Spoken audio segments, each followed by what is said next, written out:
First, at Lebanon High School, we want to extend congratulations to the high school wind ensemble as they received a gold rating at state qualifications, which were held Saturday, April 29th at Pike High School. The band received its highest overall score in Mr. Conrad's time here at LHS as the band director by a wide margin. It was a great performance and exciting way for the wind ensemble to end the year.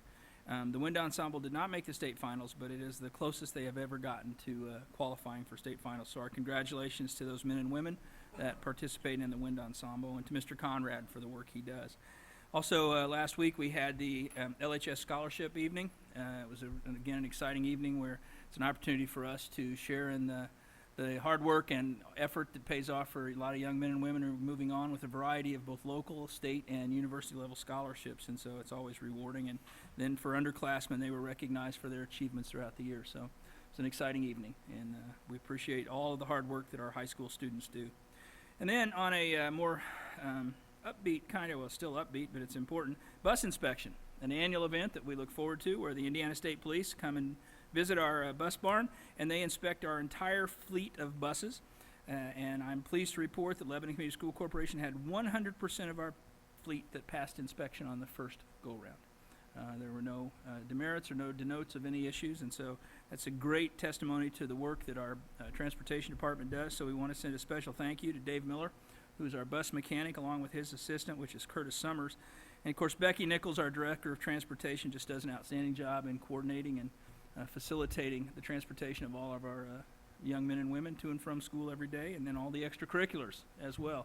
A lot of big yellow buses from Lebanon on the road a lot, so we want to thank all the drivers too, because they're a big part of that in maintaining preventative maintenance throughout the year and how they treat the equipment that they have, and so we appreciate that. So that's great news that I report this evening. Thank you. Item 2, approval of minutes for the April 18th, 2017 regular session. Motion to approve the minutes. Questions or discussion? All in favor of approving the minutes, signify by saying aye. Opposed? All right, minutes passed. Audience to visitors, no one has signed up this evening. Consent agenda for routine business matters. Mr. Tate. Yes, at this time, it's my pleasure to report to the board and the community.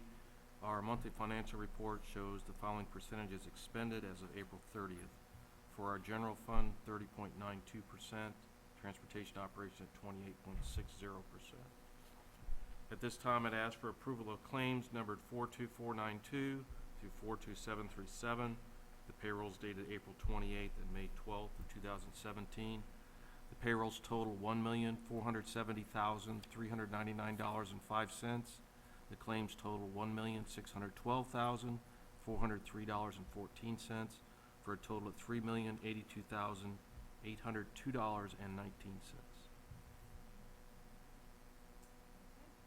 Need a motion to approve the claims for payment.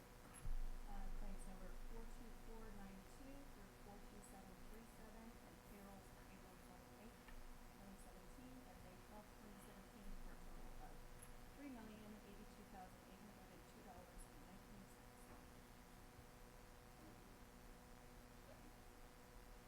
Any questions?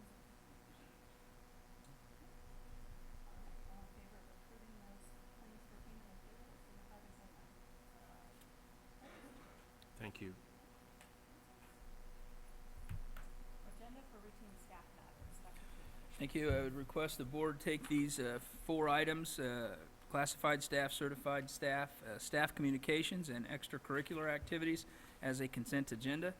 This evening, under classified staff, presenting for the board's review and consideration, 5 positions. We have several cafeteria workers, an instructional aide at Hattie B. Stokes, and a substitute teacher that will be added to our list, as well as a custodian.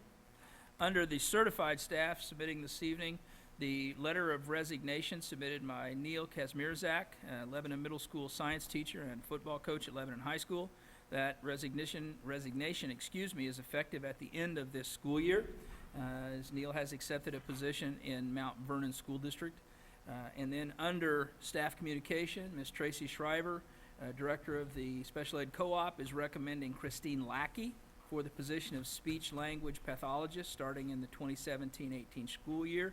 And she is also recommending Karen Locks for the position of school psychologist, starting also in the 17-18 school year. Under the ECAs this evening, Steve Smith, Athletic Director at Lebanon Middle School, is recommending approval for the following coaches: Allison Smith, 6th grade cheer coach; Jacqueline Rickey, 7th grade cheer coach; and Mickey Folden, 8th grade cheer coach; and boys head soccer coach at the middle school, Doug Mark. Mr. Levine, Athletic Director here at Lebanon High School, is requesting approval for the following positions at the high school: Jason Limp as a volunteer coach for junior varsity and freshman softball; Jeff McNew, assistant junior varsity and freshman baseball coach; Taylor Andrew as high school assistant fall color guard instructor; and Mr. O'Rourke is requesting approval of Jennifer Jenkins, Lebanon High School math teacher, for the position of senior class sponsor starting in the 2017-18 school year. As the board may recall, Mr. Bob Gould has held that position for decades, has done an outstanding job, and has wanted to pass the torch along. So I present those for the board's review and consideration this evening. All right, thank you. We will take all those items together, agenda items 5A, B, C, and D. Need a motion to approve those items, please. A second? Okay. Any discussion or questions on those? No? All right, all those in favor signify by saying aye. Opposed? All right, motion passes. Academic achievement, Mrs. Schultz.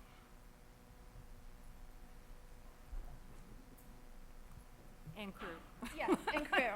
I am coming representing Lebanon Middle School, 8th grade, a project that we just implemented this last 9-week grading period of the school year and will actually continue on forward.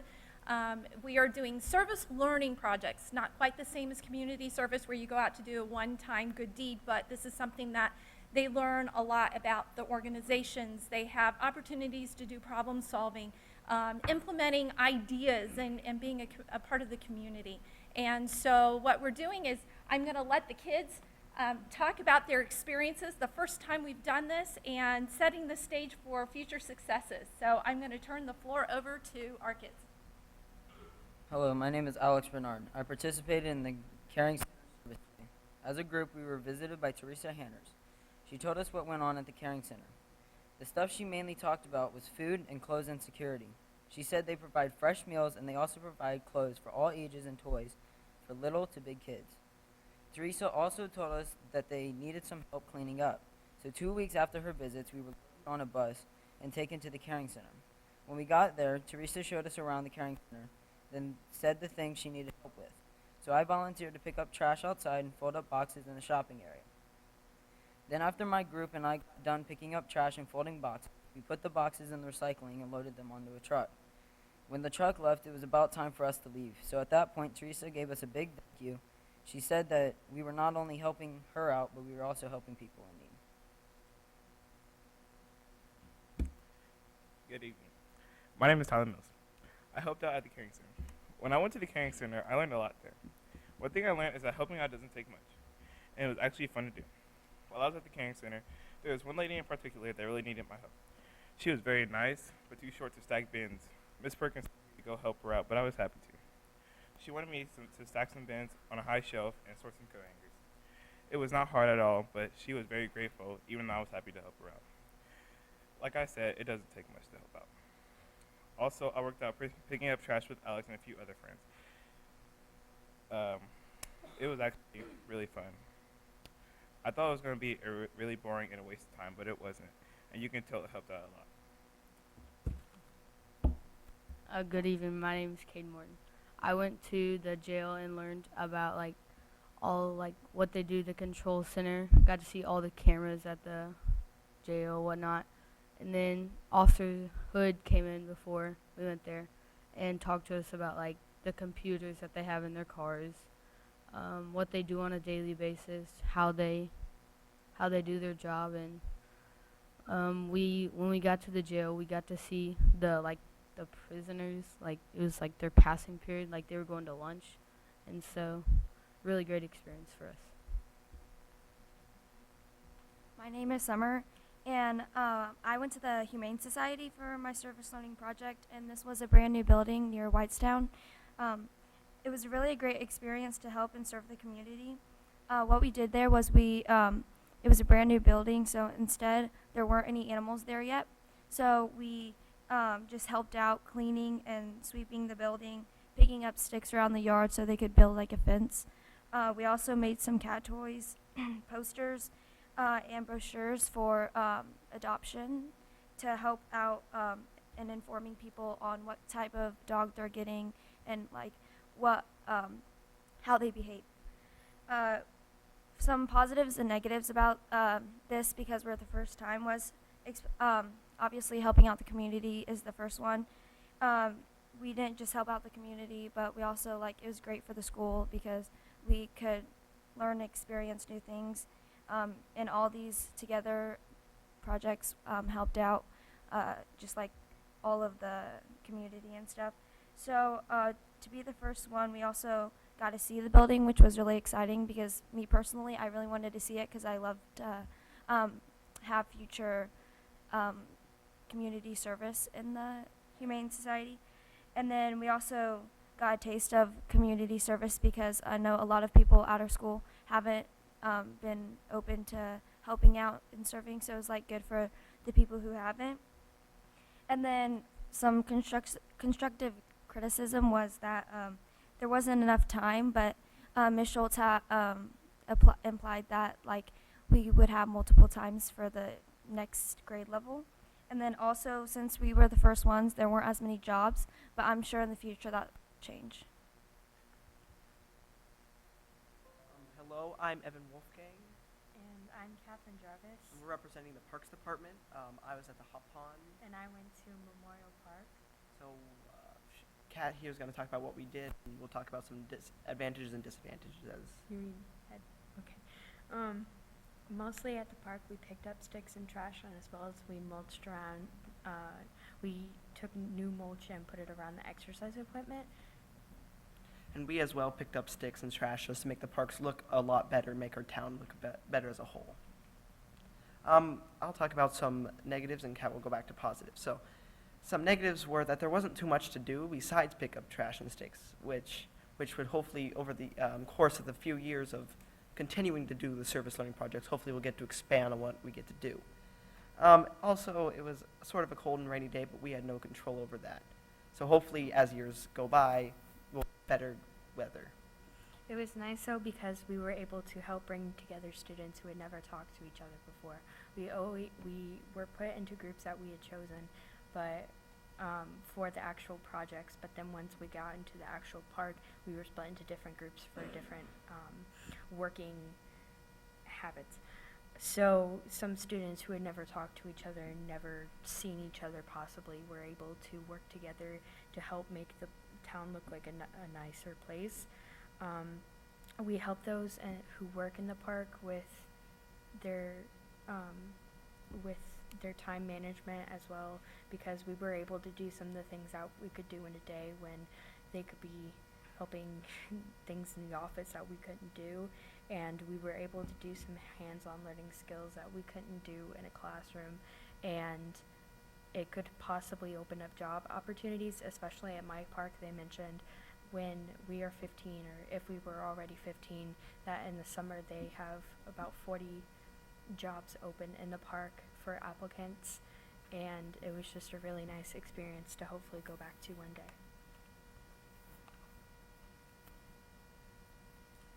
So this was just a very brief overview of what the kids were able to experience. I put together 6 different projects. For this next school year, I'll have 10 projects ready to implement. It will really be up to the teachers and the teams as far as what they want to do.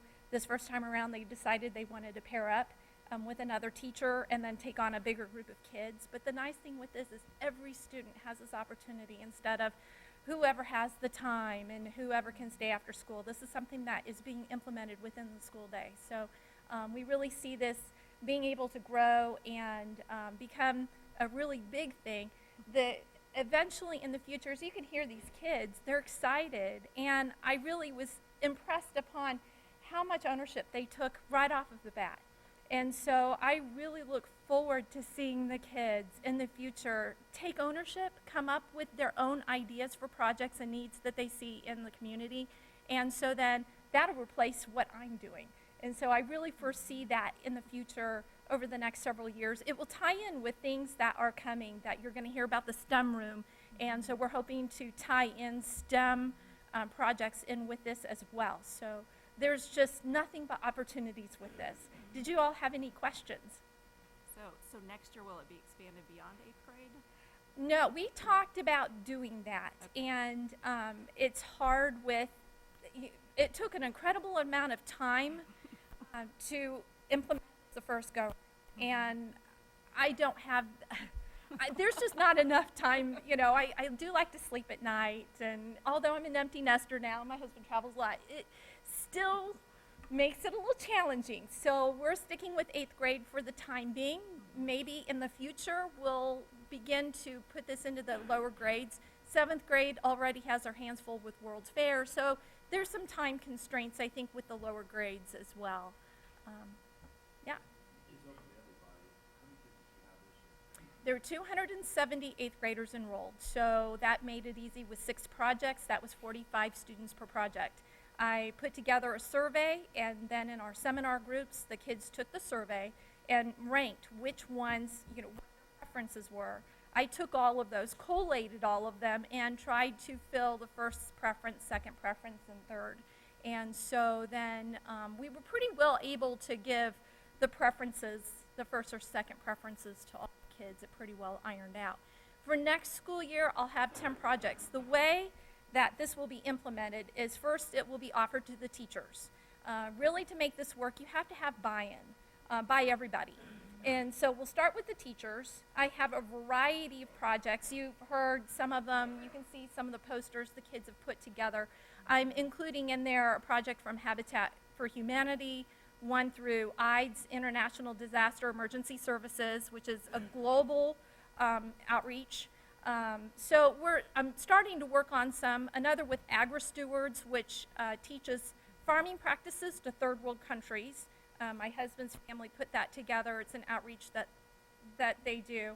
And so there's already some of these projects that I've got pretty well put together. This summer, I will finish putting those details on. I've got to go out into these communities to make sure things are set and so on for that. So.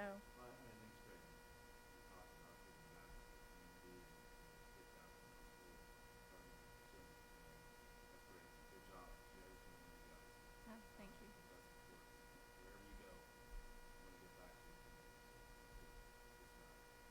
As you look at this, and, you know, having it be more of a capstone project, you know, as your middle school experience wraps up as an 8th grader, this will be the capstone project. So the other expansion that you didn't talk about is we're doing it just semester, expanding it to be a whole year-long process. So they talked about the time commitment and the time constraints, and we didn't have time to do whatever it was, so it'll actually start. She's done a tremendous amount of work, as you can tell, getting things ready to go. So when we come back in the fall, those 7th graders moving up to 8th, it'll be there and ready to go, and she's planning on implementing with the groups and figuring out what the groups are early so that it can really be a whole year-long project to get the capstone project to be what it is.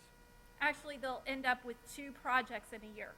So each project will be intended to be 1 semester long. Then we'll go through the whole process again of having them choose what they want to do then for the second semester. And so they'll have 2 separate experiences before the end of the entire school year. So yeah, we'll get it in and you know, getting them to start building that resume. You know, we talk about getting them ready for the future, whether it's college or trade school or work.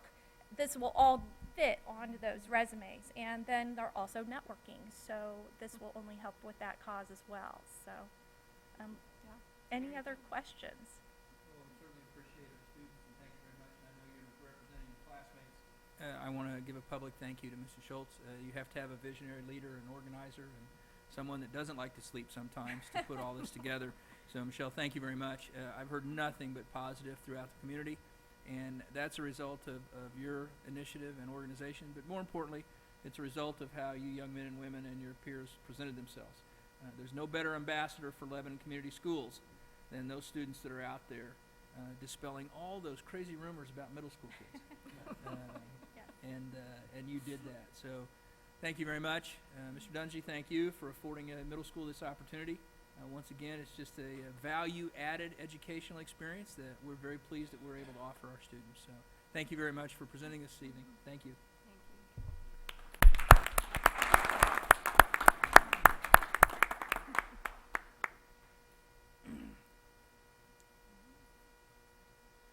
Street renaming project. Robbie Muse-Meyer, Kobe Bertrand, and Abby Krulik. I hope I said all those names correctly.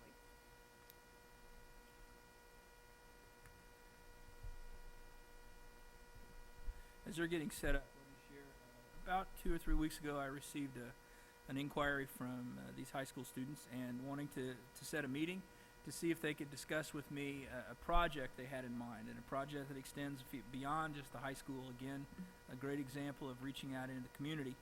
So I had a meeting, came here to the high school, and it was successful in two specific ways. One, they did a great job. We had a great discussion. We talked about some of the opportunities, some of the challenges, and I simply said, well, I'm not the boss. You need to come and present to the school board. And they certainly are here to do that this evening. But let me share real quickly another great takeaway I had. A lot of times we hear about only the bad in our kids, or the mistakes they make, or who's doing this or that. You sat in a 30-minute meeting with these individuals, and I walk away not only encouraged and renewed, but impressed of what we do here. And we were able to do it because of young men and women like this. So no matter which way we go on this, and I endorse this, so let me say that. We'll see if they can present it, but I'll endorse it. I want to just share with the board that we have a lot of great kids. And sometimes we get misdirected in our focus and our concerns. And I am very, very pleased with the young men and women that come to all of our schools here in Lebanon. So with that said, please, I think we have a new member to the group here, do we not? So if you can introduce yourselves, and they bite, but on me. I'm Abby Krulik, and this is Robbie Muse-Myers, and we are all here from the Lebanon Mayor's Youth Council. So earlier this school year, the first ever Lebanon Mayor's Youth Council was started up here at our high school. And being a newly developed, we've been working to try to figure out what exactly we want our role to be within this community. So we have decided that our mission this year will be to promote the values of Lebanon Senior High School in order to synergize our school's role within the community. With that in mind, our first project is something that we will help accomplish this mission of unifying the community around us, and as well as making the community aware of all of the values that we hold very important here at LHS. So basically, we came up with a really creative idea with the street sign and the street renaming of Essex Drive. Right now, we're going to be handing out a map overview from the school. Basically, we're going to be going from Meridian to Grant Street is what we'd like to rename. We'd like to rename it Tiger Way in honor of the core values that we hold here at Lebanon High School. That was developed by the teachers. I'm sure you all know of it. And we just thought it was a great idea just to post them where students drive by every single day and just to withhold them in our community. We believe as a group that synergy is just something that we'd love to promote within the community, as not only in the athletic hallways do our core values stand, but we'd like to extend it out into the community, just beyond the school. So basically, this is the prototype sign. It's going to be slightly different, but just an idea. This will have our school logo on it. It'll be the Vegas Gold, but this is just a rough prototype that we had from the mayor. So basically, the mayor, we've been working with Mayor Gentry on changing the street signs from the blue to the black and gold, just to promote school spirit and to, some other things within the community. We thought that it would be a great idea for Essex Drive to be renamed to Tiger Way, for it to be the first street sign within Lebanon to become black and gold. We thought that was extremely symbolic, and it's one of our first projects, so we're hoping to get the ball rolling strong. To address some of the concerns that you mentioned, we are currently in the process of informing the 8 residents who would be affected by a street name change, along with the school board, whose approval we're seeking tonight. As to other issues we discussed, such as the legality of changing the street signs and the street name, or verifying those changes with the postmasters or other necessary processes, the city has said that they will help us coordinate those necessary efforts. upon official approval.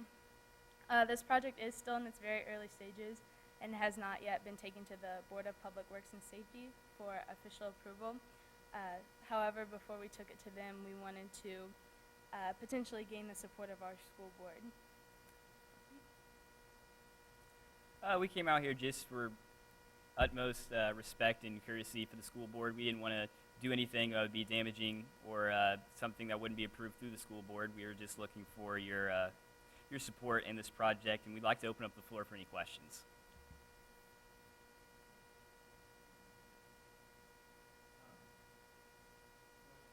And I talked to Kevin, and the question I had was, I'm glad you guys are doing this. I think it's great, and I think it's much needed. The question that I have is, those people that are affected by an address change, would it be easier for us to put like Tiger Way on top of Essex Drive? So, I mean, Essex Drive stays the same, but people see Tiger Way and can figure that out, hopefully, that it's to the high school. I don't know if that's been talked about. So not actually renaming the street, just Yeah, I thought, double I'm just sign. thinking it might be easier Yeah. because those people that live on Mhm. Essex and had that address for the longest time, they might be a little concerned on that. And then also with just our material that has Essex Drive. So I'm all for it. If it can be done, great. But I didn't know if that was something that was thought of. We did discuss a little bit about some of the cost related here, and Right. some of that is more than, address change labels. We talked about a Plan A and a Plan B, and so I know they have that alternative kind of in that mind, because there are other community members that would be impacted with this. As far as stationery and postal, we even talked about contacting Google, make sure they know where we're at. Our stationery is pretty much in-house now. With the capacity we have for graphics arts and design. I've also spoken with Ms. Totterud a little bit about moving this towards our branding. So I estimate there would be a small cost, but not a significant cost. As we change business cards, for example, for our staff, or as we change mailing envelopes and those types of things, we can process that out. They're also looking at a timeline. I think, as Abby said, they're in the early infancy stages, but they understood the significance of presenting to the school board and looking for your input as well as endorsement if so necessary. But we have talked a little about the cost, and the direct cost to Lebanon Community School Corporation would be minimal. So as far as the signs, I believe it's the city's intention to pay for those signs, and ultimately, I think we've had the discussion similar to what Brownsburg community has done, in which you see, I think it's called Bulldog Way, and they're Well, and all lavender. their street signs Yeah, are all their purple and street white. sign, yeah. And that's the intent, I believe, of Mayor Gentry at this point. I think that's what the advisory committee has heard from him. So we have no cost into that. Obviously, we want to be sensitive to our neighbors. We talked about that. We are good stewards of our community, but I think the direction they're looking to head, they're exploring a number of different options. So at this point, I see, from a financial standpoint, Mr. Bertrand, that we really I don't have a main concern. If that's all, and I'm thinking about like fire department and, I mean, It's an How- easy change. It's an email to WTH and they change it on the mapping. okay. So yeah, it's that's and pretty easy. as I shared with We do it all the time, and I mean they've changed. I When don't they know how add it. many roads in Whitestown changed names and postal and all that stuff. I shared with the 234. group that I currently, Google now sends you out to a cornfield off of John Bart, and I told them I paid a lot of money for that. So when people Google my office, they wind up out there. But I guess I can give that up in the sense that Google, they'll check it out. And that's what I was going to ask. Is you said there's 8 residents, and then the school, of course, that has this address here. So that's all that would be affected would be 9 addresses. Yeah, and we're planning on, we're in the midst of drafting a letter, and we'd like to go and actually speak face-to-face with those residents that we will be affecting. We thought that it would be, just courteous of us to actually go and talk to them instead of just forcing something upon them. We plan on doing that sometime very soon. So obviously we have different plans that are in set just in case if, they don't want that to happen or if there's any objection to it. We have other things that we're willing to explore, but with our current plan, we think it would just be more impactful and just symbolic to actually change the street name. But obviously, we're open up to new ideas, and we're willing to change our plan based on the obstacles that we're going to face. So, I like the idea of going out and face-to-face talking to the individuals. That's a good idea. I'm in support of it. Yep. Yeah, I think it's a Most very good definitely. idea. I think you've done your homework and you're on the right track, and, yeah, you still have some things to work out, but, yeah, keep going. I think it's a great exciting. project that's gonna tie in, just like you guys said, it's gonna tie in the school corporation with the city. And I think that's a great thing, and that's the whole branding of our branding and the city's branding, bringing everything together, so. Good job. Thank you. Thank you. Good job. Madam you. President, if we could, it's not on the agenda, and I apologize. I just thought, if possible, I think it would be good if the board would take a motion of support, so they can carry that forward as a formal endorsement. In that motion, I would also suggest that it include the stipulation that the advisory group come back and make periodic presentations to the board as a status update. I think by having that official Lebanon Community School Board of Trustees approval of the concept, and they can carry that forward in their future meetings with either the residents or with the mayor and the Works Council. So I would ask at this time that the board would consider making that motion in support of the initiative that's been presented by these three students this evening. So making a motion of support, understanding that you need to come back to us when you're to the final stage, so, okay. All right. Okay. All in favor of a motion of support for these students in Tiger Way? All opposed? Okay, Thank you very much. Good luck. Thank you.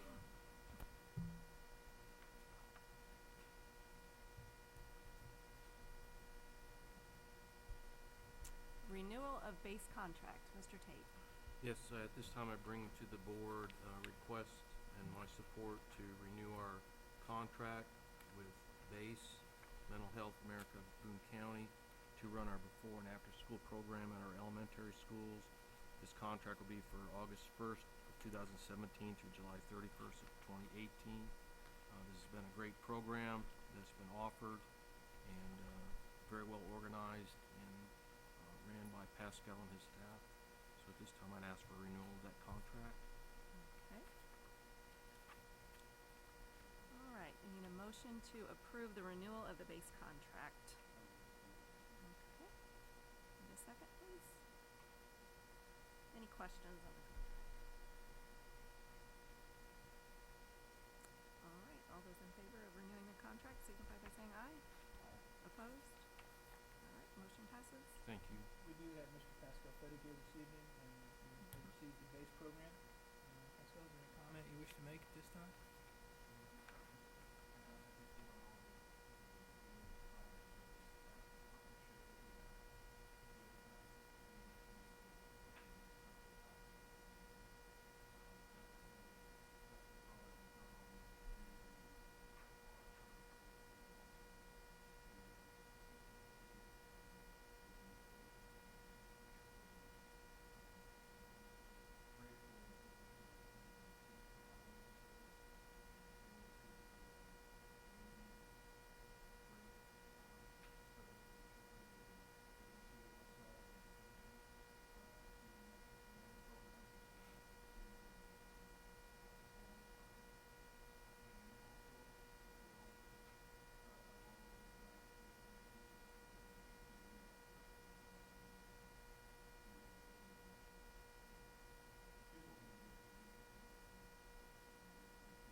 Thank you, Pascal, for the program.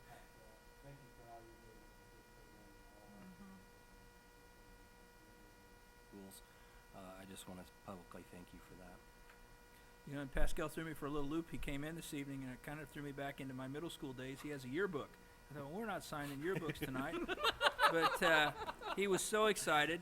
He has the Perry Worth yearbook, and in it he has the first class of our preschool, and they're integrated right into the yearbook. And so I didn't get to sign it. I was somewhat disappointed, but he was bouncing up and down.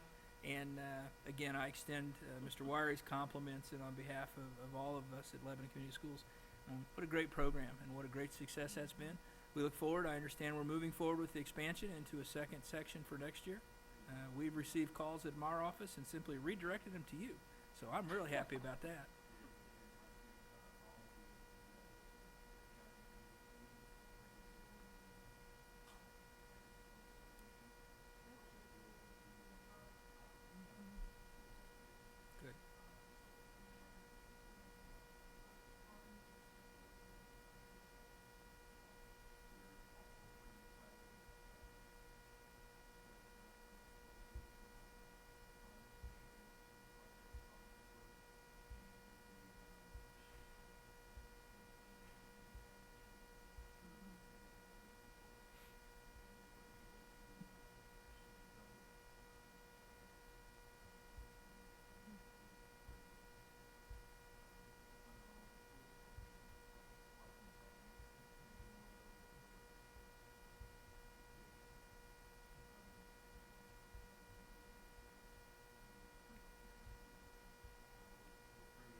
Thank you, Pascal. Thank you very Appreciate much. that. Item 9, resolution to reduce appropriations. Mr. Tate. Yes, as I have been delving into 2018 budget, it's just a lot of fun, so I do it early. Yeah. So I bring before the board at this time my request to reduce some appropriations accordingly. Whereas it's been shown that certain existing appropriations now have unobligated balances that will not be needed for the purposes for which appropriated, it's further ordained or resolved that the following existing appropriations be reduced in the following amounts. General Fund, $500,000. Transportation Operation, $200,000. Bus Replacement Fund, $12,168. Ask board approval of those changes in our appropriations. Okay. I'd like a motion to approve the reduce in appropriations presented by Mr. Davies. Second. Any questions on that? Pretty routine end of the budget thing we do. Okay. All those in favor signify by saying aye. Opposed? All right, motion passes. Thank you. Item 10, request to purchase 2 new serving lines for LMS food service. Mr. Tate. Yes, Mrs. Jennifer Rice has brought to me the need, and this has been in the working stages, to replace the 2 serving lines at the middle school with continual failures, electrical problems, heating elements, continued repairs, and she's finally nudged me to replacing them. So, through the Capital Projects Fund, I request board permission to purchase these 2 serving lines for a total of $42,984.16. All right. I'd like a motion to approve the request to purchase 2 new serving lines for LMS food service to replace the existing. A second, please. Any questions on that? All right. All those in favor signify by saying aye. Opposed? Thank you. Motion passes. Thank you. All right, item 11, Lebanon STEM Foundation. Mr. McCune, Mr. O'Brien.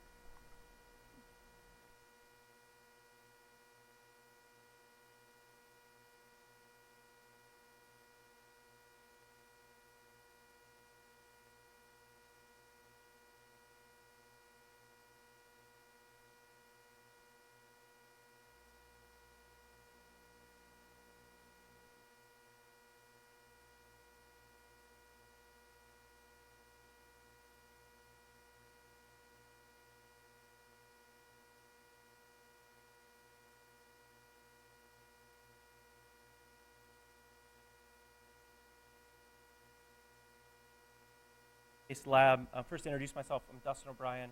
I have 2 sons at Perryworth, 4th grader, kindergartner, a nephew that's a freshman, and then an 8th grader, and 2 nephews that'll be kindergartners. So all boys in Lebanon schools. I was a 2000 graduate, year 2000 from Lebanon High School. I want to talk just a little bit and introduce the proposal. I gave you a handout, and I'm going to go through some slides too for the audience. And at the end, I'll have a kind of a video and some walkthroughs. To introduce it before I hand it off to these guys, this is, it'll take about 10 minutes to talk through a proposal to establish a STEM-based lab at Lebanon Middle School. STEM standing for Science, Technology, Engineering, and Mathematics, so you're going to hear that lots here in the next 10 minutes, but enabling kind of a coordination with other academic subjects like arts and all the academic subjects in the middle school and elementary schools, and establishing this 1,800 square foot facility at Lebanon Middle School, a room right now that it's a storage facility. We'll talk a little bit more about it, the room itself and the design and the idea. But I'm here representing Lebanon STEM Foundation. We've talked briefly in the past and helping coordinate things like the middle school and Perryworth robotics program, helping coordinate STEM Scouts at Stokes, the great partnership between the Boy Scouts and the Stokes facility that was presented here several months back. And it's really our mission to establish these grassroots coordinated efforts in the community to provide really innovative STEM enrichment programs for our youth. Opportunities that really they don't have now at the age that sweet spot in elementary and middle school, and attach them to unique programming and enrichment services that is going to expand the horizon, expand their hobbies, their career paths, and really enlighten them on what they can do as a young man and young woman in this community. So with that, I want to briefly introduce each of these gentlemen as they come up, but really give them the floor. First, Steve Hawks, a father and kind of my cohort in helping establish their non-for-profit. So I'm going to let him talk a little bit about his history in Lebanon STEM and the importance of it. Hi, good evening. My name is Steve Hawks. I've been in Lebanon for 19 years now. You may be familiar with the last name. My son, Josh Hawks, does work with you guys. And my daughter, Kathy, works with you. So we haven't met yet. So, but I want to talk about STEM tonight a little bit. And don't really want to come to you from a vice president kind of STEM board person. I want to come to you as a parent. And the reason why I want to do that, kind of give you a little bit of foundation of why we are here. Why did STEM Foundation start, right? So realistically, STEM started because of a need that I saw, Dustin saw, and a couple other people saw in the community and in our school systems. It really hit home for me in 2012 when I had a meeting with one of the teachers. The teacher called me in and said, hey, I want to talk to you about your son. Uh-oh, my son's a good kid. What's up? I go in there and they said, well, you know, your son, he does really well in this particular field. He's doing so well in this field that we want him to go on. The problem is we don't know how to teach him. He's already beyond what we can teach him. So we'd like him to student teach next year. He was a senior. This would have been 2013 when he was a senior. And at that point I went, oh my gosh, we have a huge void. We need to fill that. So we were talking one night, Dustin and I don't remember what the subject brought up, but we're like, we got to fill this void. How do we do this? You know, and a couple of bucks and a dream, we said, let's make it happen. And we started down that road, right? So the web design started. He started student teaching web design. And in 2013, he started to make a difference. We started to make a difference. And we want to continue that growth. We want to continue to make an impact on the youth in our community. And that's really what our focus is, impacting our youth in our community. So how are we going to do that? We're going to continue to grow the STEM initiative that we really want to foster in the schools anyway. You look around the U.S., you look around the world, STEM is where it's at. That's where we need to be. That's where we're moving towards. Really hit me tonight on the way home, and it was extremely timely. When I was listening to WIBC, and 8 weeks ago, our Governor Eric Holcomb was speaking at an announcement on a STEM facility, an Internet of Things facility that was being built in Fishers. Not here to plug that. The reason why I bring that up is the quote that he made, because it really rings true tonight. And I'm going to read it so I don't mess it up. Indiana's economy is built on our proven ability to grow things, make things, and move things. Looking ahead, we also want our state to be known as a place for creativity and innovation. Well, I'm going to add to that statement a little bit. I'd like to see our town and our school take a step forward to begin fostering that same environment so that our children can be a part of this growth. Looking inward at Lebanon, Indiana, for what we can do for our kids and what our kids can in turn do for our community. Thank you. Thank you, Steve. Just a little reflection point. In the past year, we've been honored to partner with some of our great educators. There's been a robotics program at Perry Worth with 22 kids with Mr. Lowell Miller and Mr. Jason Lorch, two teachers at Perry Worth. The support that they had in establishing that and running that. Same with at the middle school with, you saw the presentation by the middle school students a couple months back with Mr. Ryan Way and Mr. McCoon. And then at Stokes with the STEM Scouts facility and the support of Ashley Bailey and Mrs. Solomon. And also the initiatives happening around school. We've been honored as a foundation to help support about $30,000 at 4-H and their efforts, Boys and Girls Club, recently helping to support Pascal and the mental health and their STEM, really innovative STEM exploratory programs they've done and will be doing over the summer in the BASE program. That's really our foundation over the last year. And the next step is really solidifying that partnership and creating some enablement. So in that regard, I want to bring up Mr. Lowell Miller to talk a little bit about the impact that's made at Perry Worth and his perspective as a teacher. My name is Lowell Miller. I've been teaching at Perry Worth for 2 years. I met Dustin last summer, and it was just happen chance over an email, Lebanon STEM, and said, hey, this is what we'd like to do out here. Can you help me? And he came in and said, hey, I can give you this, this, and this. And I said, all right, we'll take it. So he set us up with the robotics team, and I'm not going to talk about the STEM aspect of it. As a teacher, I love it. it's beautiful. It makes my life so much easier. And what I think is great about it, I knew nothing about it. And that's what was great in my end because it empowered kids. They came in ready to roll, ready to go, took over it, owned it. You heard ownership a lot with the community. I had 24 kids in 4th and 5th grade that came in every Friday wanting to do this, teaching me things, saying, hey, Mr. Miller, check this out. Look how you do this. And that just brought the walls of me being just a teacher into, hey, we're all collaboratively in this together, where every Friday they were teaching me something. They were talking about it at lunch. Kids that normally weren't hanging out, you heard that earlier tonight, they're having STEM parties on Fridays and Saturday nights where they're all getting together. They're bringing their robots over. Kids were getting robots for Christmas, Spheros. It's the rage now. And it became that because they had an avenue, and it became a passion for them. And so I watched children who at times didn't have a voice open up. And not just in STEM and in science, but in language arts. In my classroom, they became leaders. They started thinking about, oh, I could do this in college. I could do this as future in my job. And so as an educator, it's not just about what you can do academically. I see it more as just a visionary aspect from what it does for the children. Just giving them the outlet of something that they love to do, the creativity that he talked about, the community that it brought to my classroom. We had to shut it down last Friday because we went to Chicago and I was receiving texts saying, hey, are we still having robots today? And I was like, no, we're going to Chicago, we're busy. So they continually want to do it. They ask me every day. I have kids roaming in and out of my classroom from 4th grade and 5th grade, coming in and grabbing the robots and going to work. And they develop a friendship and a community that's the part that I love as an educator, and not just the science and the technology. But I want to personally thank Dustin in front of everybody for bringing that to Perryworth for us this year, because without that, it would have never been part of the classroom. And he's changed the way I was able to teach this year. And so for that, thank you.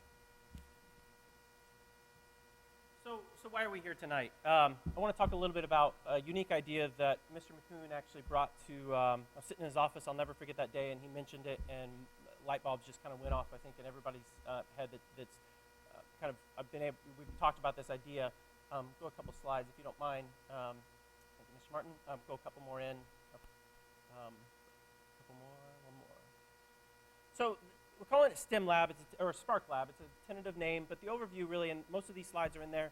There's a couple slides that are kind of fluff that you may not have, but the idea is to take a room in the middle school, the southeast corner, the old home ec room. When I was in the middle school, it was the home ec room.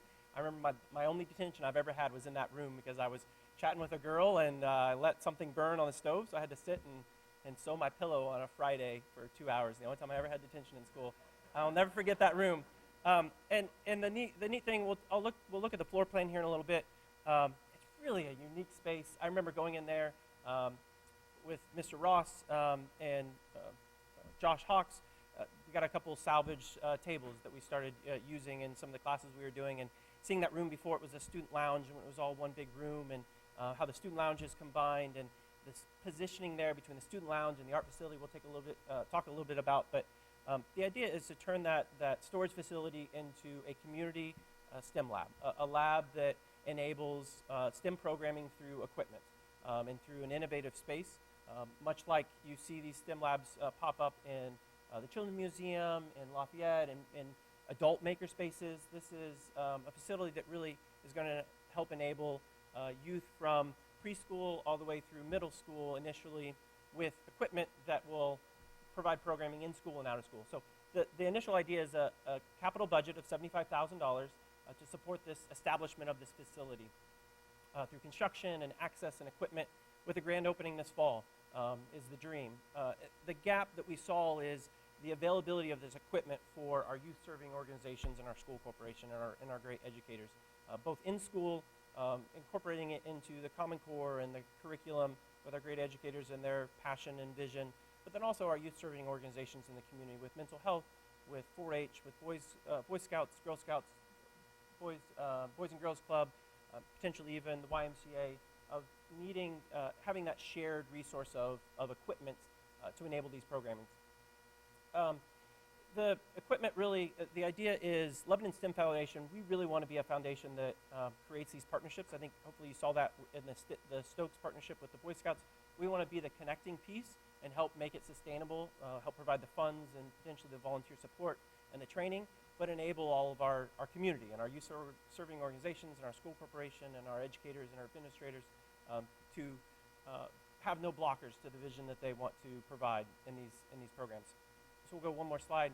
There's a couple other notes that you have this slide, lots of words in here, but the idea is to have after-school programming, in establishment with Lebanon STEM, with we have had 4 great five with Ashley Bailey, amazing staff members in the school corporation that has run programs this entire school year out of the kindness of their heart and their vision for what they wanted the students at Perryworth, Stokes, and the middle school. So we want to foster that. We want to create more opportunities for that.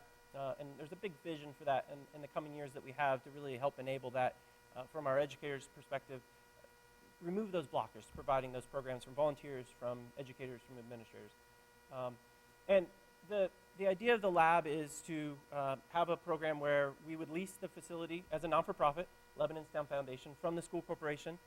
We would have a summer construction budget and funding source to establish it as a lab that is fully equipped with different pods. I'll talk a little bit about those pods coming up, but to have it as a outside door and then access separate from the main entrance to the middle school, and provide after-school access to it to other youth-serving organizations, and Lebanon STEM Foundation really just being the administrator of it, and the enablement to all of our organizations in the community.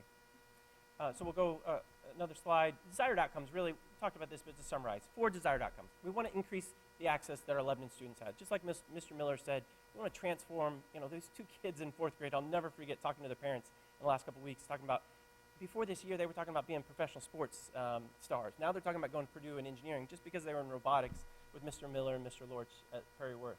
So we want to increase that access across the corporation and all of our primarily, initially our middle school and elementary age, and really that grassroots effort. We want to enable STEM-based lesson plans and curriculum with our educators, providing them the equipment. And we want that investment from the community. The most amazing part about this, I'll talk a little bit about, is the partnership that's coming together from the city, hopefully the school corporation, and the community foundation. And everybody we talk to wants to know how they can get involved and how they can help. It's really pretty impactful. And the other desired outcome is for it to be sustainable and the continued impact and drive in these enhancements and in this investment. So this $75,000 becomes $250,000 in 3 years, $500,000 in 5 years to really support transforming the youth landscape of Lebanon and the opportunities they have beyond just what exists now, and really providing them with innovative opportunities to expand their opportunities in their lifetime. So I don't want to talk too much about the program ideas, but the idea of lots of ideas in your packet about the vision for 20 or so, after-school clubs that could be formed up. We'll go to the next slide. The in-school at the middle school and elementary is really kind of interesting, right? How do we incorporate engineering concepts by building popsicle bridge challenges? Geometry, Mr. Miller took 5 or 6 of these robotic balls and started teaching angles in geometry in 5th grade with a robotic ball that they programmed with their phones, because they were able to get out their phones and their iPads, bring them to school, and that's how he taught geometry. Partnering with arts and developing, loaner 3D printers that can go in training for our art specials in elementary so they can start understanding digital design and 3D printing. Same with music and the digital creation. So that partnership with art and STEM becoming STEAM is really important to not make sure that creative aspect of liberal arts isn't lost in all of this, in this big push for science and math and technology, that it truly is a sister-type partnership with our arts program. So with that, I want to bring up Mr. McCoon, Dean of Students at middle school, obviously you know him, to talk a little bit about the importance of this from the middle school perspective, and he was the one that initially had this idea, so I'll give him the floor. First off, I want to say I'm glad that the elementary program is going to send us up some 5th graders with some experience next year. I think when I came to you guys last time, we talked about, we had the robots for like 2 weeks, and then we went off the competition. We didn't end up in last place, but we were pretty far down there. But the elementary kids were a little bit higher, so it's going to be nice to have them help build up our program a little bit. Something that's pretty exciting to me about having a room like this is to increase the STEM knowledge of our students in the middle school and across the corporation. My students go to Zionsville schools, and when I talk to my daughter, actually we had a robotics competition, just a kind of an in-house one, after we've all kind of had time to practice, and the elementary still killed us. So it's going to be nice to have those kids back up. But when I asked my kids if they wanted to come up, and they're like, I don't know. My 8-year-old, I said, oh, that's one of ours. Sorry. And so's that one. So I said, hey, they're going to have a little STEM expo in addition to it. She's like, what? A STEM expo? Yes, I want to go. And that was really exciting to me that she understood what STEM was. And, you know, something when I taught 2 years ago, I kind of knew what STEM was, but a lot of the kids did not know what STEM stood for and didn't understand how exciting it is. It's great to see that's coming into the elementary schools and that we can bring it up. Something that I think could really benefit us at the middle school level is the fact that you saw the service learning that our students did, and we talked about how we can try to incorporate that a little bit more into some of our service learning projects. One of the things that we're really proud of at Lebanon Middle School is our Schools to Watch certification that we've gotten. And something I've been kind of looking into with this whole STEM thing that we're kind of looking at is the state of Indiana offers a STEM certification. Well, if you line up the Schools to Watch certification and the STEM certification from the state, they are pretty darn close, except for they have, of course, the STEM aspect to it as well. There's a little bit of service learning and project-based learning in there as well, which is all part of the Schools to Watch. But with the STEM lab, that could help us that much further to maybe even push for it in a couple years, maybe trying to go for a STEM certification. And there's not many middle schools in Indiana that are STEM certified right now. In fact, I don't even think Zionsville's middle schools are STEM certified. Their elementaries are, but their middle schools are not. So this kind of gives us an opportunity to take it to the next level. Something that we talked about is, you know, with this lab, we can start to train teachers with STEM.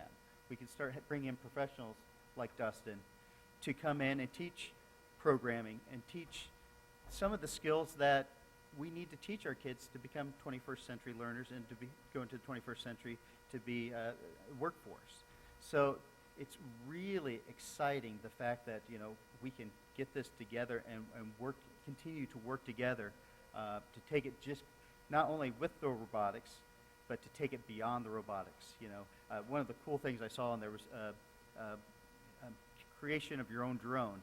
Well, if you talk to Dustin, it's not that hard, and when he talks about it, it's a matter of really we could design, you know, the chassis and everything else, and they're literally programming their own drone with even doing the electronics within that drone. How cool would that be for a middle school kid to walk out and say, hey, I just made my own drone, here, watch, you know, flying it around with their phone.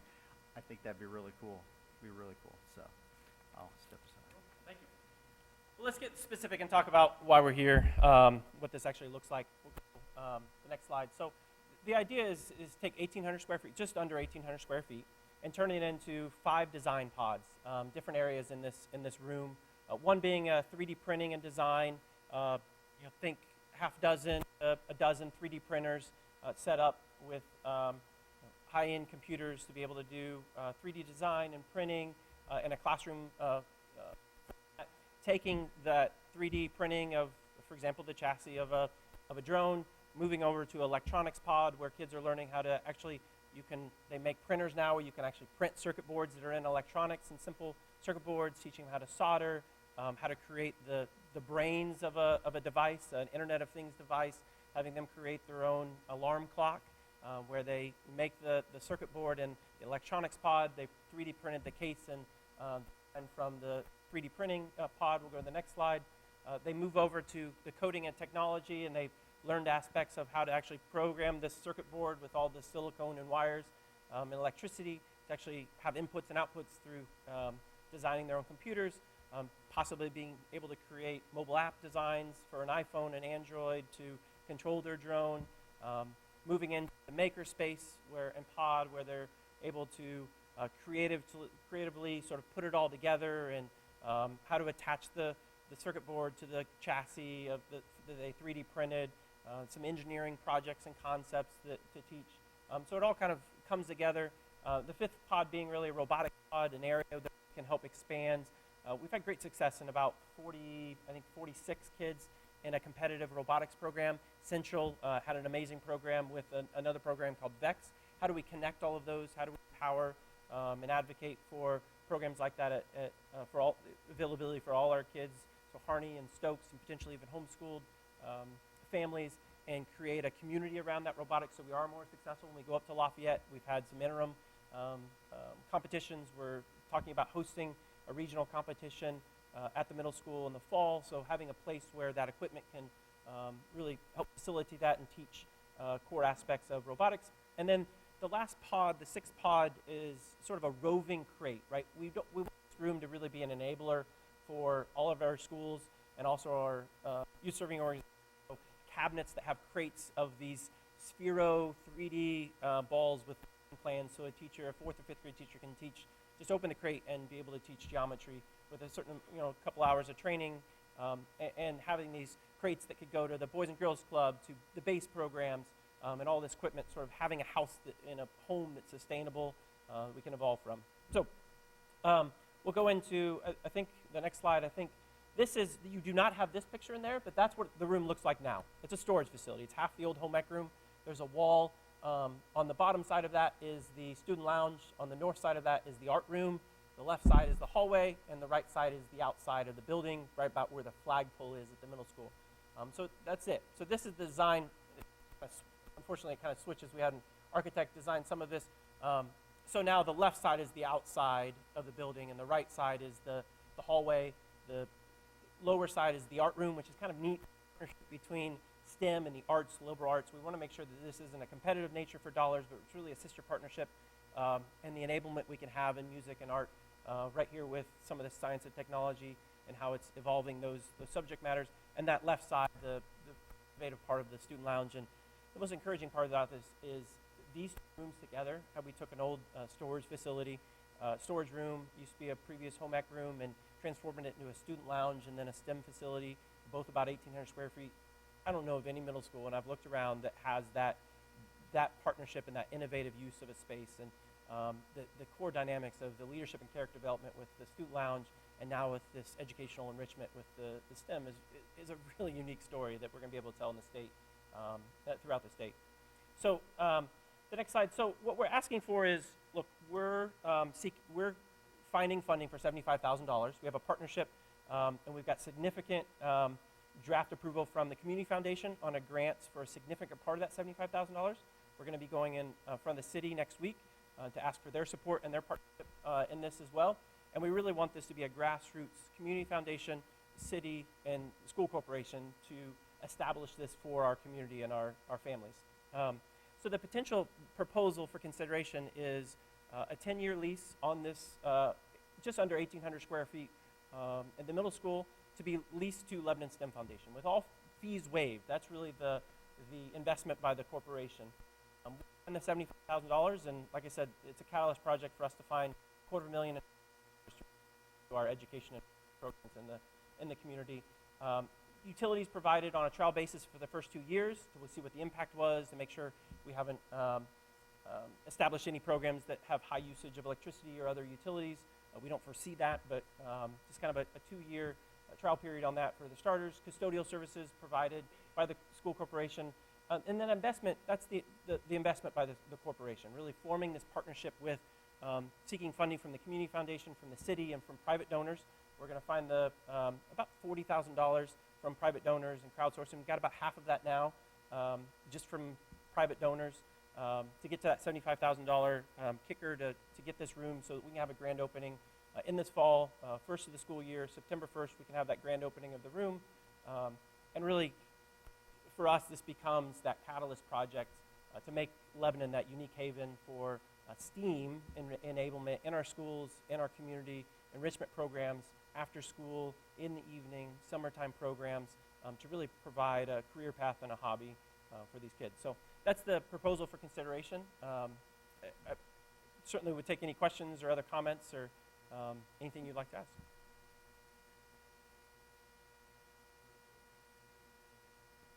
Yeah, well, we really want to create a sustainable model. We want to create something that that we see a vision. We have a 5 to 10 year vision for what we want to do with STEM in our community. We want, like I said, we want to turn this $75,000 into $500,000 of support for after-school programming and in-school from the community, from not burdening our school corporation and our taxpayers, but finding that support in the community. So 10 years was that sweet part. It sort of aligns with the strategic plan that we have to really create something that is sustainable, long-lasting. We know it's always going to be there. There's never risk to it not being there, so we can create a board of directors and an advisory committee with educators to produce a plan that really sees a vision through for 5 to 10 years. Is it detrimental if it's a 5-year lease? I mean, a 5-year lease would be great, maybe better than what we have right now. There's no question that I think, honestly, don't get me wrong. Honestly, I mean, 5 years would be fine because, I'm looking, 6 months from now to come here and me not talk, but have some kids up here showing you, the vision that we're going to show the corporation and our city of what these kids can truly do it. I have preschoolers that are giving me pictures of the triangles they see in bridges because we built popsicle bridges. It's going to blow our mind what these kids are able to do in this elementary and middle school. So a 5-year lease would be great because I know a year from now we're going to be, saying this is amazing. It's going to be decades down the line that we're still doing this kind of stuff. So I think it's a great thing, and it helps the kids connect the dots. Yeah. So, I think. To that concern, and I've spoken with Mr. Dungy, as we said, the facility started out during the renovation of 1994 as a revamped, what was then a home economics room. All who had Mrs. Dunham, raise your hand. There you go. And so as that curriculum became less relevant, home economics, then it just kind of evolved into a space that was really outside the main flow of the middle school. It is on the hallway to the bus exit. As we described, it was both rooms were used for storage. Mr. Dungy and his staff then created the PBIS lab. Has been hugely successful there. And so what I would envision, and I endorse this to the board, and speaking, I think it's a great project. I think the great potential is there, not only for educational component, but then to increase our school availability to community organizations, to provide our taxpayers a little more access. I would suggest, in the event that we need space in the future, this will be available to us during the school day. Obviously, Mr. Way teaches a similar curriculum now, Mr. Ryan Way, and he's in what used to be in the industrial arts area and now has been transformed. So I see the potential to continue to use this in need as an instructional area, although we would want to be somewhat cautious of that. It's more in the lease benefit of having some consistency as they go about their fundraising. So I might suggest a compromise here of a 5-year lease approval with a 5-year automatic option at the agreement of both associations. That way, Mr. O'Brien and his organization can go back and state, we have a 5-year commitment with a 5-year lease option on it.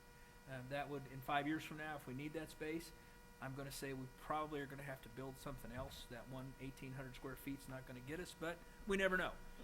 If you had asked Mrs. Dunham 20 years ago, that space would still be home ec with the slanted mirror and the cooking table. That's what you got in trouble for. Yeah, it was. Yeah.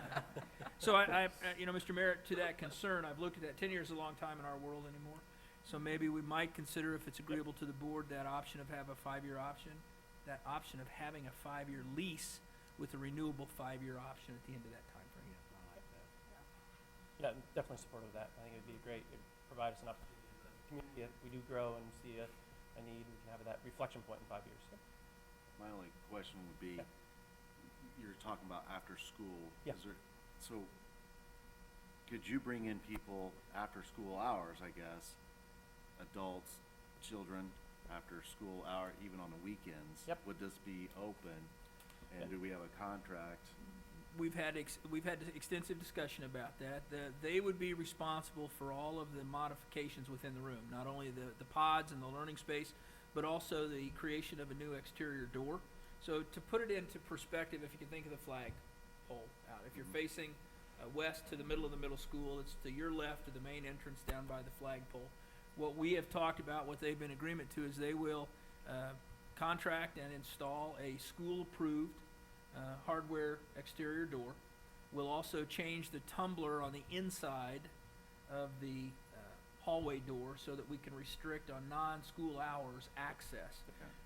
Then to that agreement, we've talked about, and again, I would come to the board and ask for some in-kind of service. The only thing I think we need to build is a sidewalk from that door by the flagpole. I haven't asked them to do that. Honestly, if they put this into it, I think we can, I'll talk to you guys about that. But the security component would be within our procedure. So anyone that comes into the building, any support personnel, any instructor, would have to have a security clearance if they're there during the day. They would have limited access. Of course, we would have that same access as a school corporation. We would, in my opinion, I think we need to provide custodial services. That's within what we're doing anyway, so it's minimal cost to us. And that would be kind of an in-kind provision that we provide to the STEM group. But as far as security, Mr. Bertrand, I think it's, there is certain requirements on a school building. So, you just can't go to Menards and buy a door.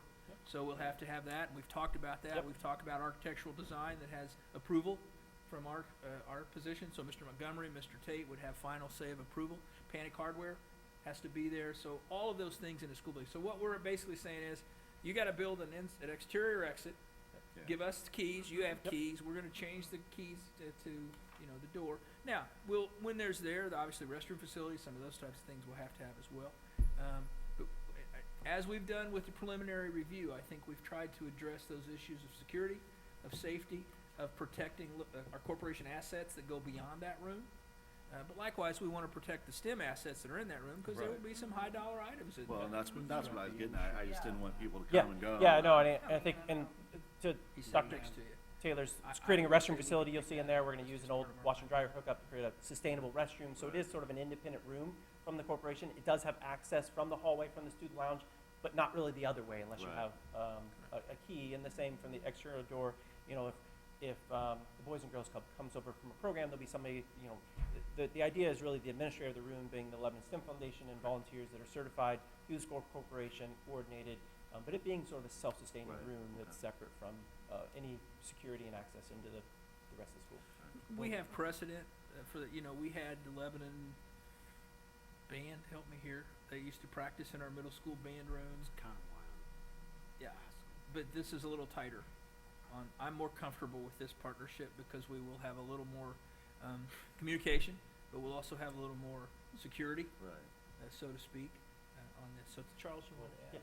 What would be your philosophy on access on holidays and Sundays? Yeah, I think we'd have, the obvious aspect of it is As a the school, heating we- and the electricity. I think I'm Sundays. thinking as a school, we respect. Yep, those we do the family same. times Look, and- we're serving the exact same families that our school corporation does. Most of our programs are not. We've had a few that are late Sundays, but certainly nothing on holidays. If it's been Sunday, it's been very, very minimal.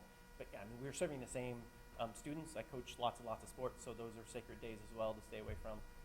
So I think the summertime becomes an interesting dynamic that will develop over time with the middle school and potentially utilities, heating or air conditioning changes and off year. I think the primary focus for this first year is Monday through Friday after school and Saturday, and then potentially some programming in the vacation. Likewise, in this proposal, I would request that the corporation pay utility for the first 2 years. I think it'll be minimal, but we can monitor that. Yep.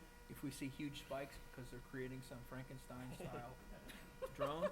Tesla coil in there. I'm sure Charles will let us know. If a Tesla dealership shows Yeah. up at the middle school. Start but coming. I think start carrying out as kind of a battery gesture bank on our to go to my part house. to assist their startup, that's an unknown.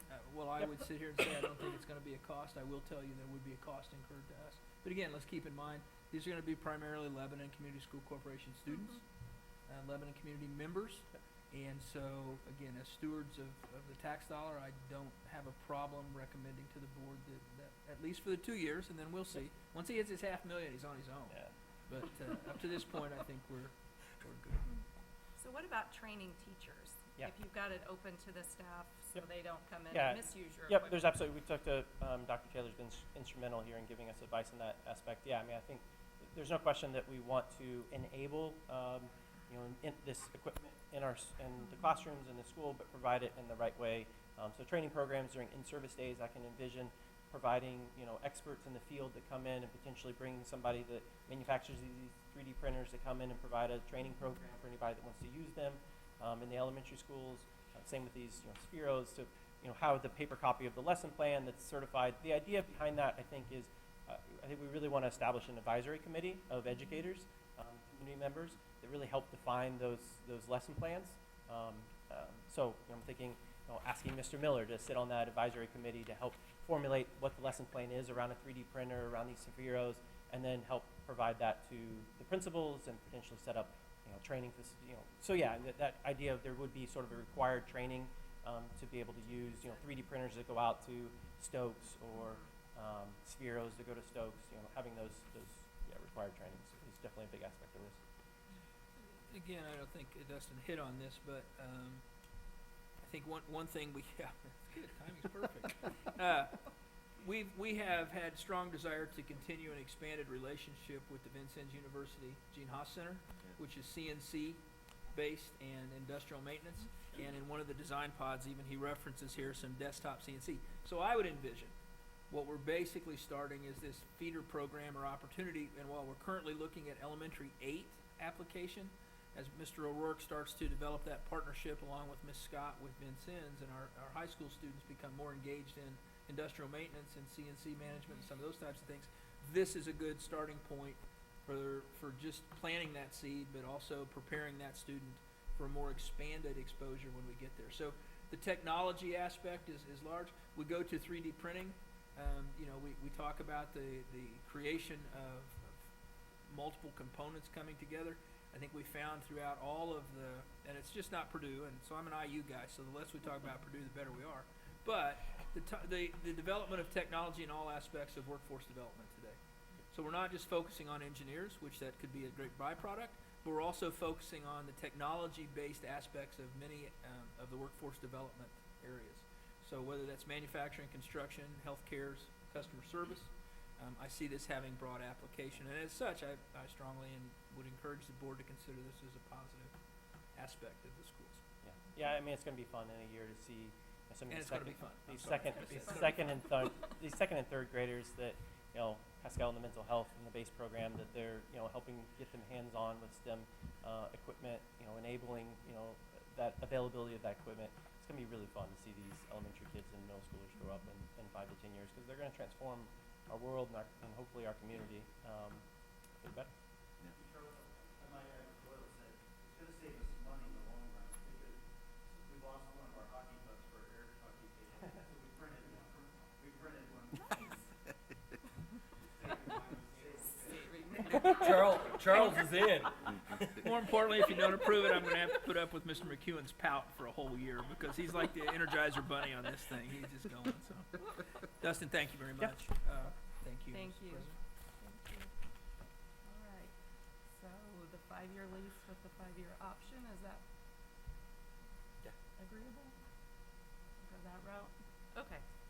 So what we're talking about is approving a 5-year lease with a 5-year lease option with all fees waived, utilities provided for a trial period of 2 years, and then we'll reevaluate. Custodial services provided. Investment liability. Okay. And I'd just grand like to opening add fall one thing, 2017. is they have to come back and show us before the first of the year, next year, what they've been working on. Yeah. Yeah. I think we're going to be providing, if you so choose, weekly status reports to Dr. Taylor. He can share those of the progress we're making. But like you said, It's a let's tight have some timeline, kids but in we wanna here get and this let's going. see like the robots. And I didn't show it tonight because it's kind of a draft, but we've got an architect working on some 3D renderings, and so I think that'd be fun to share. Just through Dr. Taylor. Right. So, and then just to clarify, I think it goes unspoken, but we should say it. Any permanent fixture made to this facility remains regardless of either short or long-term status of the program. Equipment is theirs, but for example, they can't take their door once they put it in. Yep. And so any of those permanent Improvements. renovations we make to capital interior I think that's clearly understood, we know that, but I just want to make that statement as a public record, that, we go into this understanding. Yeah, and the other thing we've done is a non-for-profit, we're seeking funding through the Community Foundation in the city as a non-for-profit. If we do happen to be dissolved, we've actually said a statement that all of our equipment would go to the school corporation at their discretion to use how they would like. So that's our sort of dissolvement plan as a non-for-profit and a corporation is, should we dissolve, all of our equipment right now in our bylaws goes to the school corporation. And Thank you. on that 10-year, and us going to that 5-year, don't think that that's, Yeah, no, I we're think not it's, for that. I'm And- a member of this community that wants to see it grow, and I want to see a bigger middle school. Oh, yeah. There's no question. I mean, we all do. I'm not going to 10 years lie is a to say long I time want to see 5 years from now. planning. And honestly, 5 years from now, we may need a bigger facility, need to go find funding to build I a hope so. building in I hope so. coordination, so. Will you have a process with the adults that you have working with the students, checking on their backgrounds? Yeah, so we do background checks on every single individual. I think it's this, we'll confirm that it's the same, either the same guidelines and strictness of the school corporation, or even run, most of these are parents, so we can even run them dual background checks through us. And it's something that we've done in partnerships and other organizations. We've done 2 background checks, one through us and one through the other. So we could actually Do that through our we system.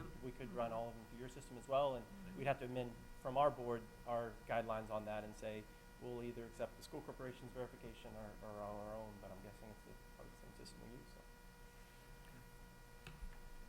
Great, thank you. Very good. Yep. Thank you. Thank you. All right, would someone like to make a motion? I will got make the motion.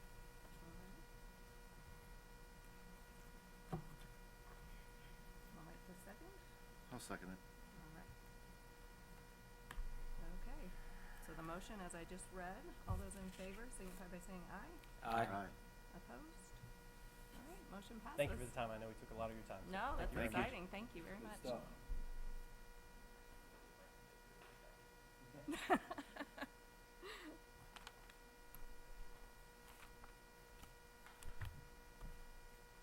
I will echo Mr. Miller and say sometimes in learning you Exciting. just have to get out of the way. I walked by the art classroom and Mrs. Faisal had taped off a rectangle and there were 3 fifth graders in there and they were programming the Sphero on an iPad of how to write one of the students' names in cursive. And so he could push with all of his coding, push, and then it would paint his name in cursive on a piece of paper on the floor. And she gave them specific dimensions to fit. And one of the things he was irritated is his cursive S wasn't a sharp point. He could only round it. So he was going back into the programming to fix the. I said, that's amazing. Have at it.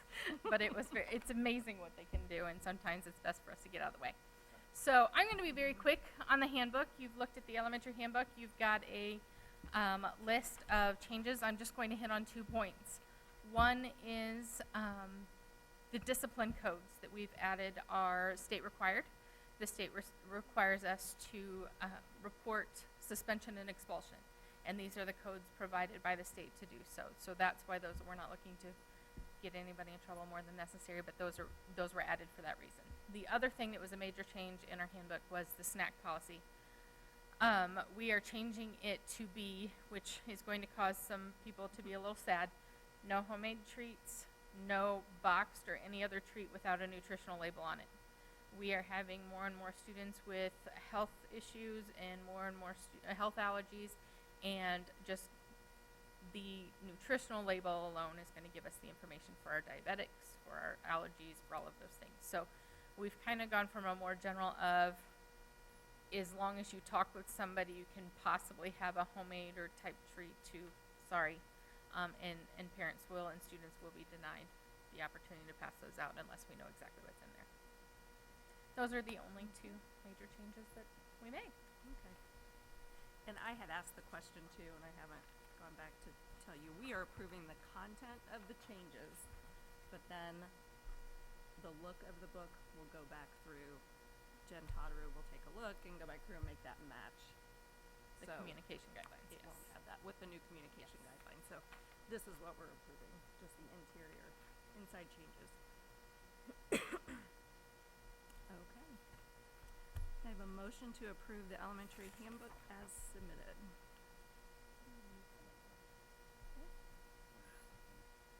Any questions? in favor signify by saying aye. Opposed? Motion passes. Thank you very much. Thank you. LHS handbook, Mr. O'Rourke.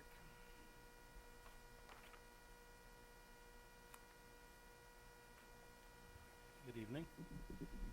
Would just, I guess, first like to start with just some acknowledgement and thank you to Mr. Levine, Mr. Reynolds, Mr. G, Guidance Department, and Vicki Miller for looking through everything and making sure that we've updated our handbook for 17-18. Most of the changes that you'll see and you've noticed are, kind of semantic changes, some wording changes, updating some words and so forth, the immunization, graduation requirements, those type of things. ICE changed from ECAs to ISTEP and soon back to ECAs. So some of those just wording changes. AP fees went up $2, I think, so that got updated. So a lot of it was just, semantics and some updates. Really the only language change other than updating the dress code on pages 68 and 72. That was updated, as you remember, last November, December-ish, so that's added in here. Is on page 51 and 52. We clarified some language on reasonable suspicion. It doesn't change how we've done anything. We just thought we needed to make it a little more clear. Someone had questioned us on that, and so we said, let's just spell it out real directly. So that's what the wording is on 51 and 52. So otherwise, I'm happy to take any questions that you have.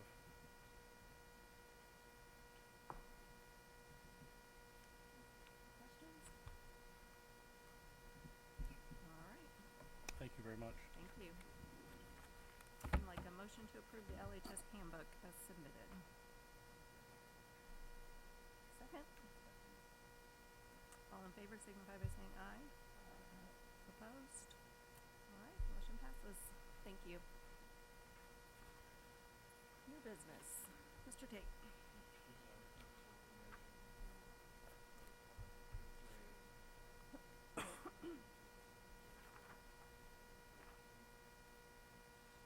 Got the details of that in the background notes. Also numerous opportunities through our FFA for our students and leadership and scholarship and various camps that have been listed in there by Stacy Hartz. Recommend approval of all those at this time.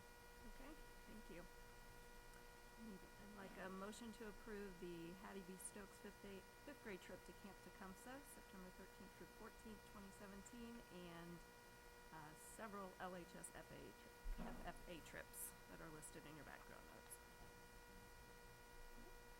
A second. Any questions on those trips? All right. All in favor of approving those, signify by saying aye. Opposed? All right, trips pass. Sure. Other business. May 26th, the all-important day of graduation. And our next scheduled meeting is June 20th. Dr. Taylor? Madam President, I also want to share what we received notification, Mr. Bond, who was our crossing liaison, that the crossing has officially notified us that they will be closing their facility here in Lebanon. We had already entered discussion with them about reducing our contribution. We did not see the productivity nor the return on our investment from that, but that program will be no longer available here. So in discussion with Mr. O'Rourke and his staff, we'll be working to capture those students that qualify for enrollment at Lebanon High School and working to get them as part of our enrollment to start the 17-18 school year. In addition, the crossing had a somewhat partnership, I believe it was IGH Steel, and I know Mrs. Scott has already been reaching out to them to continue whatever apprentice opportunities that might have been available at the crossing for those students that come back to Lebanon High School to continue that partnership with IGH Steel. So, it was a good 2-year opportunity. We didn't quite ever see the full fruition of the program as it was presented to the board, but I can sit here this evening and say in full confidence that Lebanon Community School Corporation put every effort we could into making that a success. And you had to look at the program and say it really wasn't worth the investment we were putting in, either financially or through manpower. Okay. Thank you. I wanted to share that, Sue. Thank you. Anyone else? I'm sorry, go ahead, Michael.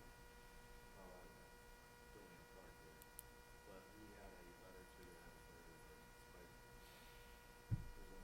months I'd like to just publicly just talk about your response back to that, to the allegations and, or whatever false or fake news that they reported.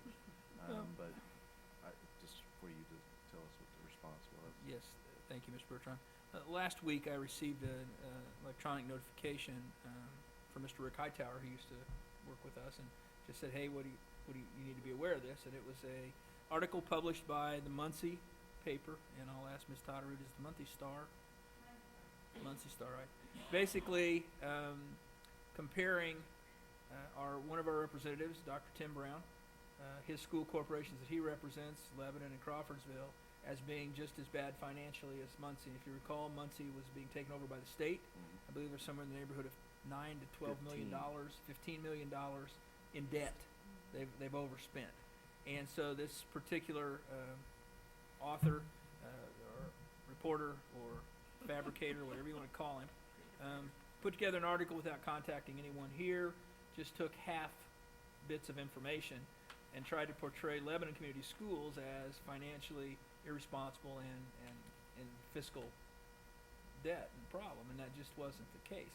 So I asked Rick and Jen to come together after we read the article.